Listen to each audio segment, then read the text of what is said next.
नागपुर में jewellery shop में हुई चोरी प्रकरण में राज्य भर सक्रिय टोली का पुलिस ने पर्दाफाश किया है।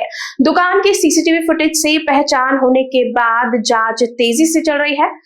इंचलकरंजी, सातारा और सांगली में लगातार कार्रवाई कर पुलिस ने 3 आरोपियों को गिरफ्तार किया है। उनके कब्जे से 15 लाख रुपए का सोना जब्त किया गया।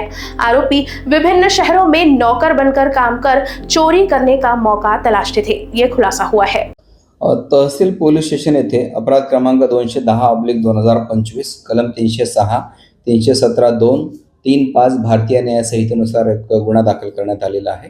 यातील जे फिर्यादी आहे सदाशिव भीमराव सूर्यवंशी, वय 55 वर्षे, राहणार प्लॉट नंबर 402, लबान तांडा, गजानन चौक, जुनी शुक्रवारी, पोलीस ठाणे सक्करदरा, नागपूर यांचं पोलीस स्टेशन तहसील हद्दीमध्ये सूर्यवंशी रिफायनरी, सुदाम गल्ली, साईबाबा बेकरी समोर, न्यू इतवारी रोड, पोलीस ठाणे तहसील नागपूर असं यांचं प्रतिष्ठान आहे आणि ते सोन्या चांदीचे व्यापारी आहेत। यामध्ये यांच्या दुकानामध्ये वैभव भाऊसो मालगावे, वय 30 वर्षे, राहणार इचलकरंजी, तालुका हातकणंगले, जिल्हा कोल्हापूर हा कामगार कामाकरिता होता आणि दुकानामध्ये मालक नाही याची संधी साधून त्यांनी काउंटरमध्ये असलेले 200 ग्राम वजनाचे सोन्याचं एक बिस्किट होतं ते अप्रामाणिकपणे चोरून नेलं होतं आणि सदरचा गुन्हा पोलीस स्टेशन तहसील येथे दाखल करण्यात आला होता। सदर गुन्ह्याचा तपास PSI रमीज शेख यांनी केलेला असून यामध्ये आतापर्यंत एकूण 4 आरोपींना अटक करण्यात आलेली आहे।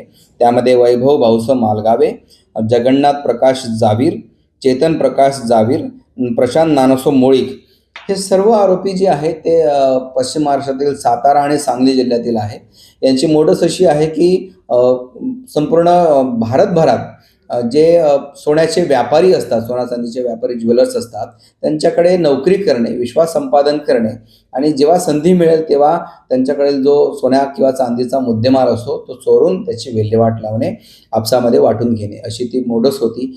यामध्ये तांत्रिक तपास करून PSI आमचे जे PSI आहेत रमीज शेख त्यांनी उत्तमरित्या तपास केलेला आहे आणि अद्यापपर्यंत 155 ग्रॅम म्हणजे जवळपास 16 लाखाचा मुद्देमाल आम्ही रिकवर केलेला आहे। सदर आता आमच्या कस्टडीमध्ये चेतन प्रकाश जावीर हा आरोपी ताब्यामध्ये आहे। माननीय न्यायालयाने त्याचा 3 दिवस, सुरुवातीला 2 दिवस आणि त्यानंतर 3 दिवस असा 5 दिवस आम्हाला PCR मंजूर केला होता। त्या दरम्यान आम्ही सदरचा हा सर्व मुद्देमाल या 4ही आरोपीकडून रिकवर केलेला आहे। आतापर्यंत एकूण 4 आरोपींना अटक करण्यात आलेली आहे। अजून एक आरोपी आम्हाला पाहिजे आहे, त्याचं सुद्धा नाव निष्पन्न झालेलं आहे, परंतु आम्ही लवकरच त्याला अटक करू, त्याच्याकडून उर्वरित मुद्देमाल पण आम्ही रिकवर करू। आतापर्यंत एकूण 16 लाखाचा मुद्देमाल आम्ही जप्त केलेला आहे। चेतन जावीर याच्याकडून एकूण 37.3 ग्राम अंदाजे 4,50,000 रुपयाचा मुद्देमाल आम्ही जप्त केलेला आहे।